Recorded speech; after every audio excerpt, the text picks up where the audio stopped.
बिस्मिल्लाहिर्रहमानिर्रहीम। अली वज़ीर जो कि हमारे MNA हैं, वो कराची जेल में कोई 2 साल से ज़ायद उसको हो रहा है कि वो जाली जो केसेस हैं उनके ऊपर डाले गए हैं, और उसमें भी जब एक केस ख़त्म होता है तो दूसरा चार्ज कर लिया जाता है। और साथ में जो यहाँ पे कानून की और असूलों की जो खिलाफ वर्जियाँ हो रही है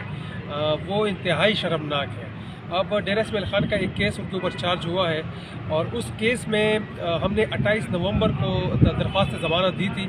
जिसमें अब तक दर्जनों जो है वो पेशियाँ हो चुकी हैं। तकरीबन 50 दिन उसको मुकम्मल हो रहे हैं। और मेरे ख़्याल में यहाँ पे जो वकीलों के साथ हमारी बात होती है कि उनके नॉलेज में ऐसा नहीं है कि कोई दरख्वास्त ज़मानत इतनी ज़्यादा देर तक पेंडिंग रही हो, और वो भी उस बुनियाद पे कि उसका जो रिकॉर्ड है वो पेश नहीं किया जा रहा। और उस रिकॉर्ड को पेश ना करने के जो वजह एडमिनिस्ट्रेशन की तरफ से पेश किया जा रहा है वो भी बहुत भोंडा किस्म का है। उसमें ये कहा जा रहा है कि जो पुलिस है, जो IO है, जो तफ्तीशी अफसर है इस केस में, उसका नाम तारिक सलीम है, और वो जब कराची नवंबर में गया हुआ है वो वहाँ से आया ही नहीं है, वो लोग ये कह रहे हैं, और उनसे कोई राब्ता भी इनका नहीं हो रहा। तो इस तरह के जो है हिले बहानों से वो रिकॉर्ड पेश नहीं कर रहे। आज मजबूरन जो है वो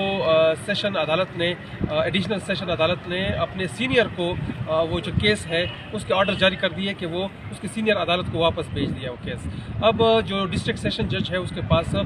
केस जाएगा और वहाँ पे अब उसकी सुनवाई होगी। लेकिन किस तरह से जो है वो डिलेइंग टैक्टिक्स, जिसमें कानून की बेतहाशा वायलेशंस की जा रही है, असूलों की और इंसानियत की ये तमाम तर वायलेशंस की जा रही है, और फिर ये लोग ये समझते हैं कि इस मुल्क में जो है वो ये कोई तरक्की करेगा या कुछ इसमें बेहतरी आएगी। कि हम बाकायदा ताने में भी गए, एहतजाज लेकर गए, उनको ये कहा कि आपने केस किया है, आप अदालत में आए, हमारा मुकाबला करें अदालत में। आपने धड़ाधड़ जो है मुकदमे कायम किए थे, कम से कम इतना तो आपके अंदर हौसला होना चाहिए कि अब अदालत का भी तो सामना करें। अब अदालत से क्यों भाग रहे हैं? तो अदालतों से भागने की इनकी पोजीशन है, लेकिन हम इनको इसमें अदालत में वापस ज़रूर लेकर आएंगे, उनका मुकाबला अदालत में ज़रूर करेंगे, इनको भागने नहीं देंगे। कल हम जो प्रेस कॉन्फ्रेंस सुन रहे थे वज़ीर-ए-आज़म शहबाज शरीफ साहब का, और वहाँ पे जब एक सहाफ़ी ने उनसे पूछा कि अली वज़ीर जिसने आपको वोट दिया था वो जेल में है और उसको जो है अब तक जो है उसको रिहा नहीं कर रहे, उसमें वो वज़ीर-ए-आज़म साहब उसका बिल्कुल जवाब ही नहीं दे देते हैं, उसको मेंशन भी नहीं करते। तो इस तरह से यानी ये हुकूमत भी बिल्कुल जिस बुनियाद पे उनको वोट मिला था, यानी वो बिल्कुल उसके बरखिलाफ़ एक मेरे ख्याल में एक पपेट गवर्नमेंट है कि जो अपने इख्तियारात को, आइनी इख्तियारात को इस्तेमाल करने से भी कासिर है। ये आज जो ये जुडिशल कॉम्प्लेक्स है डेरा इस्माइल ख़ान का, ये नया बनाया गया है, और उसको जो नाम दिया गया है एक बहुत अजीम इंसान का नाम दिया गया है, जस्टिस वक़ार अहमद सेठ, जिसके फ़ैसले जो है वो तारीख़ का हिस्सा बन गए, जिन्होंने जो ये यकीन रखते थे कि रूल ऑफ लॉ होनी चाहिए,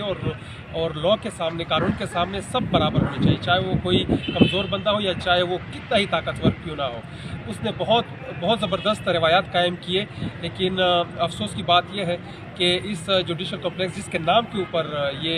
जुडिशल कॉम्प्लेक्स है, यहाँ पर हमारा एक केस कोई 50 दिनों से